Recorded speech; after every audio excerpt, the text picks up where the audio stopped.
What's up guys, just a quick video to follow up on my diff breather extenders. Now if you remember on my last video, or actually a few videos ago, I extended my diff breathers. They used to be down here somewhere, and then one for the transfer case back there, but I extended it all the way up here. So I have two separate ones. However, I was still getting water into the front differential. Transfer case and rear diff were fine, but the front one was still getting water in there whenever I went through water crossings. So I took one out just to test it, and these guys apparently are only vents, so they let air out when the diff heats up, but when you go through a water crossing and try to cool, and it cools down rather rapidly, they do not let air back in. So what happens is obviously it's trying to suck air in somewhere else, and if you're underwater, it's going to suck water in. So that's probably why I'm getting a lot of water in the front differential. So what I'm going to do now is a test. I know they sell like aftermarket diff breathers, you know, they're like $70-$80 or whatever like that. They're a little bit more expensive, but I'm just ghetto rigging something. So let me show you. So instead of the factory nice little tidy diff vent, I guess, I'm going to be trying to use one of these crankcase vent filter things. It's kind of bulky, but we'll see if it works.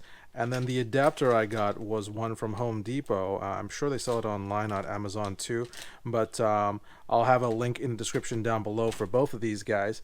And then what it ends up looking like is something like this.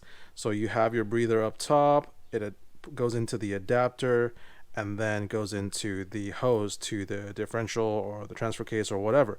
So let me try to put this in and see if it's any better. So this is the stock one I'm going to keep in there for the transfer case, because that one seems to be doing okay. I guess it doesn't expand or contract as much as the front differential does. I'm going to use this guy, the crankcase breather thing, and install it in the front diff breather location. So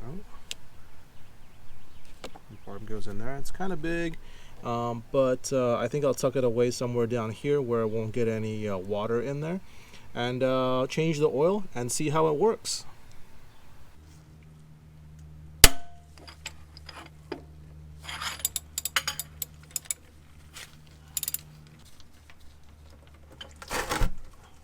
There we go.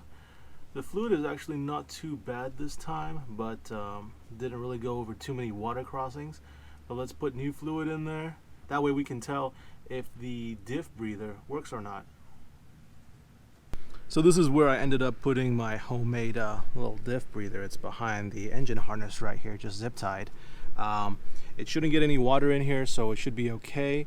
I'm probably gonna try it out for a little bit, then change the diff oil again and see if there's any signs of water in there. And if it's working good, I might keep it. I might change it for something cool looking. I don't know yet. What do you guys think? Let me know in the comments down below.